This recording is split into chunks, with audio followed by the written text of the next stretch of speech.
Income tax का operation D, UP में नहीं बचेंगे आजम खान और उनके करीबी।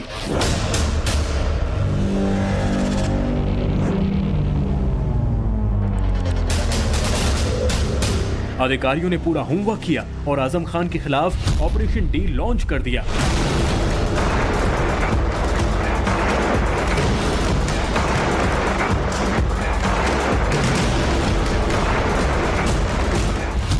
ऑपरेशन डी के शिकंजे में आजम खान हैं, एकता कौशिक हैं, आजम के कई करीबी हैं और अब महाराष्ट्र के एसपी नेता अबू आजमी भी ऑपरेशन डी की जद में आ गए हैं। आजम के खिलाफ ऑपरेशन डी जारी है। इसी कड़ी में आजम खान पर छापेमारी के बाद अब इनकम टैक्स को जो दस्तावेज मिले हैं, सूत्र बता रहे हैं कि इसमें कई दस्तावेज ऐसे हैं जिसमें कोडवर्ड का इस्तेमाल किया गया था। इस कोडवर्ड की गुत्थी को सुलझाने में अब आईटी के अधिकारी लगे हुए हैं। विभाग को शक है कि इस कोड में फॉरेन फंडिंग का लिंक मिल सकता है। सूत्रों की माने तो आजम खान के पास से जो दस्तावेज मिले हैं उसमें GUS नाम के कोडवर्ड के आगे 7.42 लाख रुपए लिखा हुआ है। इसके अलावा AHMD नाम के कोडवर्ड के आगे 50 लाख रुपए लिखा हुआ है। आगे आजम खान से मिले दस्तावेज में ZAIDI कोडवर्ड के आगे 1.2 करोड़ रुपए लिखा हुआ है। सैम नाम के कोडवर्ड के आगे 75 लाख, भाईजान नाम के कोडवर्ड के आगे 64 लाख और चाचू कोडवर्ड के आगे 1.5 करोड़ रुपए लिखा हुआ है। सवाल उठता है कि आजम खान के घर से बरामद इन दस्तावेजों में लिखे कोडवर्ड का मतलब क्या है। ऑपरेशन डी को अंजाम देते हुए अधिकारियों का आजम के घर से ये जो दस्तावेज मिले हैं, ये आजम खान के खिलाफ अहम सबूत साबित हो सकते हैं। साथ ही उन लोगों की मुश्किलें भी बढ़ सकती हैं जो आजम खान के करीबी हैं। आजम के ठिकानों पर छापेमारी से पहले पूरी प्लानिंग की गई। एक एक सबूत को इकट्ठा किया गया, एक एक आरोप की बारीकी से पड़ताल की गई और फिर ऑपरेशन डी शुरू करने के पहले अफसरों की एक खास टीम बनाई गई। इस टीम में लखनऊ, गाजियाबाद और आगरा के जो अधिकारी थे उनको शामिल किया गया। और बड़ी बात यह है कि इन अधिकारियों को शामिल करने से पहले न सिर्फ उनका ट्रैक रिकॉर्ड चेक किया गया बल्कि उनका परफॉर्मेंस भी देखा गया। बताया ये जा रहा है कि जब हर तरफ से संतुष्टि हो गई, हर तरफ से जब इन अफसरों की पुष्टि हुई और इसके बाद ऑपरेशन डी शुरू किया गया। आजम खान के खिलाफ ऑपरेशन डी में कैसे कार्रवाई चल रही है ये आपको बताएंगे, लेकिन पहले जान लीजिए अब इनकम टैक्स विभाग कैसे इस ऑपरेशन को आगे बढ़ाकर सफल बनाने में जुटा हुआ है। वाराणसी में एसपी के महाराष्ट्र अध्यक्ष अबू आजमी के ठिकानों पर इनकम टैक्स विभाग ने कई घंटे तक छापेमारी की। कल से शुरू हुई छापेमारी आज भी जारी है। समाजवादी पार्टी के वरिष्ठ नेता अबू आजमी के खिलाफ केंद्रीय जांच एजेंसियों का शिकंजा लगातार कसता जा रहा है। गुरुवार को अबू आजमी के देश भर के अलग अलग ठिकानों पर आयकर विभाग की टीम ने एक साथ छापेमारी की और बताया ये जा रहा है कि जो छापेमारी का जो सिलसिला है वो पिछले 24 घंटे से जारी है।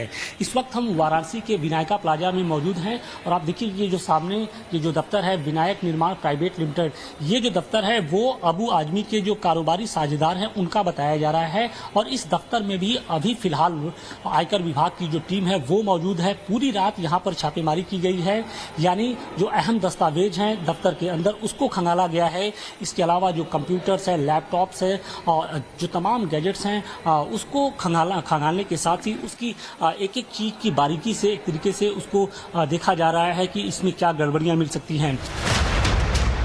आयकर विभाग की टीम ने विनायक ग्रुप पर छापेमारी की है। आयकर विभाग विनायक ग्रुप पर लगे 160 करोड़ रुपए की चोरी के मामले की जांच कर रहा है। इससे पहले आयकर विभाग की तरफ से अबू आजमी को समन भेजा गया था। विनायक ग्रुप वाराणसी की एक कंपनी है। आरोप है कि इस ग्रुप की तरफ से प्रॉफिट का कुछ हिस्सा अनअकाउंटेड पैसे को अबू आजमी को ट्रांसफर किया गया था। विनायक ग्रुप पर दर्ज एक FIR के आधार पर ये जांच चल रही है। तस्वीरें आपको दिखाने की कोशिश कर रहे हैं कि ये वाराणसी का मलरैया स्थित विनायका प्लाजा है और इसी विनायका प्लाजा के तीसरे फ्लोर पर जो अबू आजमी हैं उनके जो साझेदार जो कारोबारी हैं उनका दफ्तर था और इस दफ्तर में आयकर विभाग की जो टीम है वो पहुंची हुई थी और लगभग 8 घंटों तक ताबड़तोड़ छापेमारी हुई है। इस दफ्तर से जो तमाम तरह के जो कागजात हैं उसको IT की टीम ने जब्त किया। इसके अलावा लैपटॉप, कंप्यूटर्स, इसके साथ ही जो अन्य जो कागजात हैं या अन्य जो चीजें मिली हैं उसको भी जब्त किया है। और कहा यह जा रहा है कि इस दौरान दफ्तर के अंदर किसी भी को आने जाने की कोई इजाजत नहीं दी थी। जो कर्मचारी थे उनके मोबाइल IT विभाग की ओर से जब्त कर लिए गए थे। आयकर विभाग ने आजम खान के घर पर करीब 60 घंटे तक छापेमारी की। उनकी मुंहबोली बेटी एकता कौशिक के गाजियाबाद वाले घर पर भी करीब 67 घंटे तक छापेमारी चलती रही और अब एसपी नेता अबू आजमी के ठिकानों पर पिछले 26 घंटे से छापेमारी जारी है। अबू आजमी पर कार्रवाई तो जारी है, आसपास मीडिया के लोग भी मौजूद हैं, लेकिन आजम खान पर हुई कार्रवाई की प्लानिंग को इतना गुप्त रखा गया था कि उसमें शामिल अफसरों को भी इस बारे में कोई जानकारी नहीं थी कि उन्हें कब, कहां और किसके यहां रेड करनी है। ऐन वक्त पर अधिकारियों का आदेश आता है और इन अफसरों को मौके पर भेज दिया जाता है। वहां जाने के बाद इन्हें पता चलता है कि ये रेड आजम खान के ठिकानों पर है।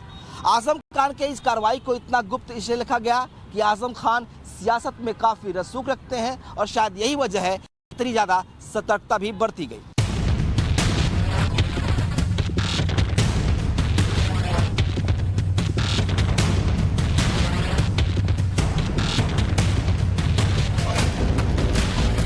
आयकर विभाग को जौहर यूनिवर्सिटी के निर्माण में 1000 करोड़ से ज्यादा खर्च होने का अनुमान है। विदेशी फंडिंग का भी शक है। ट्रस्ट के पास इतनी रकम कहां से आई, किन किन लोगों ने दी, इसकी पुष्टि आयकर और ईडी की जांच में भी हो सकती थी। इसी वजह से आईटी अब ट्रस्ट के सभी ट्रस्टी के ठिकानों पर ऑपरेशन डी के तहत छापेमारी की और वहां से बरामद दस्तावेजों को खंगाला जा रहा है ताकि पता लगाया जा सके कि आखिर ये रकम कहां से आई थी। ऑपरेशन डी में अब आयकर विभाग के अधिकारी उन दस्तावेजों की बारीकी से जांच कर रहे हैं जो आजम खान और उनके करीबियों के पास से मिले हैं।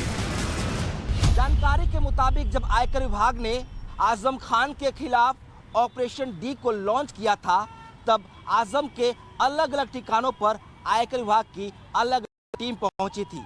ये टीम जिन गाड़ियों में वहां पहुंची थी उन पर D1 से लेकर D10 तक के स्टिकर लगे हुए थे।